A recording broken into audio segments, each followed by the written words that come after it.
The little bell above the cafe door jingled softly as the wind pushed it open. Outside, the world rushed by in winter coats and hurrying footsteps.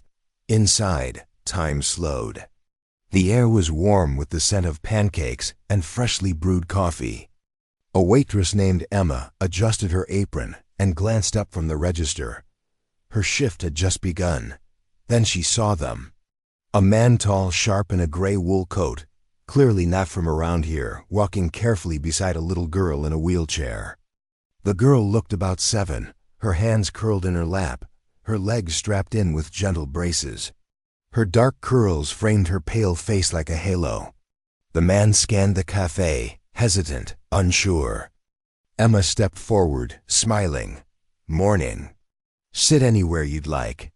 He gave a small nod and wheeled the girl toward the far booth by the window. He seemed distant, distracted, but careful like a man used to control, now unsure of his surroundings. Emma didn't know his name yet. Didn't know the empire he ran or the tragedies he carried. She just saw a father. And a daughter. A few minutes later, she came over with water and menus. The girl looked up at her with wide eyes but didn't speak.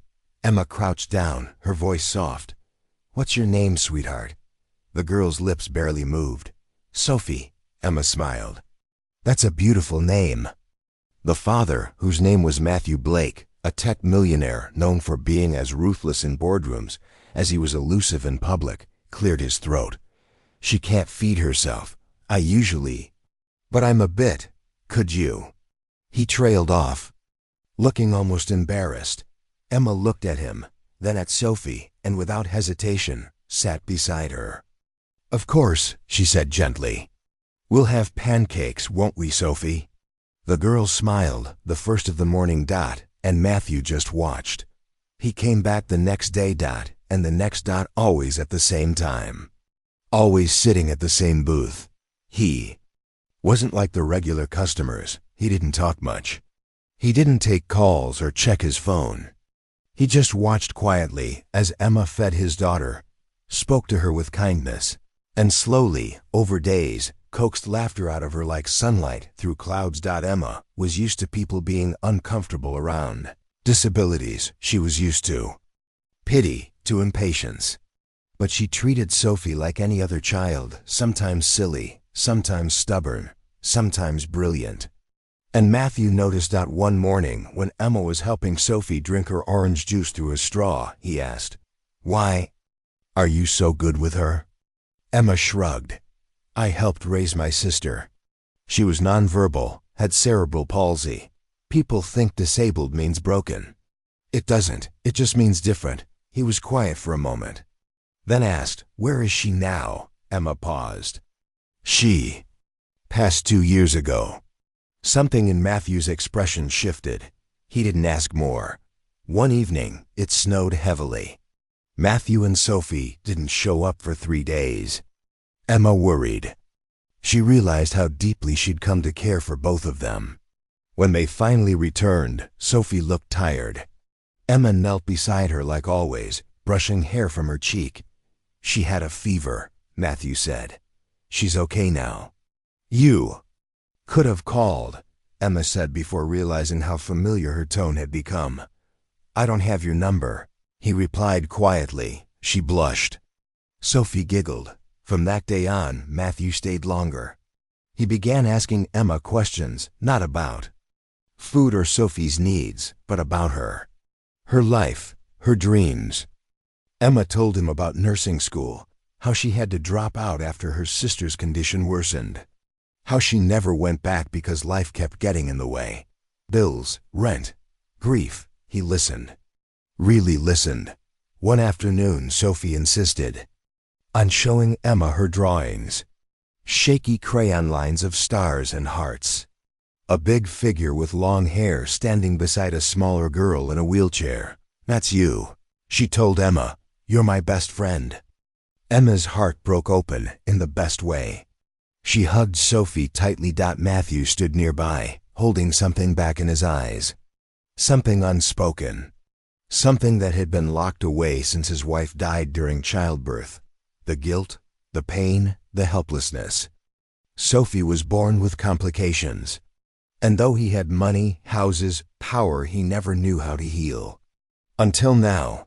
That weekend, Matthew invited Emma to a private dinner. She declined twice. But on the third try, she said yes. He picked her up. In a modest black car, not the kind he was known for. At the restaurant, he booked a quiet corner, not for show, but for comfort. They talked for hours about love, about grief, about healing. Emma confessed she didn't trust easily. He admitted he didn't know how to let anyone close since losing his wife. "It's not just about Sophie," he said finally. "It's about me too. You've changed our lives, Emma."